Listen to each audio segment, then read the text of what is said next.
Are we the only creatures that create art? Part 2. What are the creatures and who are the creatures who create art with anything and everything available in their surrounding? One such more species is bowerbird.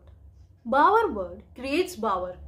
It has no use, just one use, to attract a mate. And after attracting the mate, the male attracts the female, the male builds the bower to attract the female. They abandon their bower and they go make a family, make a nest. So this is again an example of temporary art. Means art, something that is not serving you basic purpose, but emotions are also basic, right?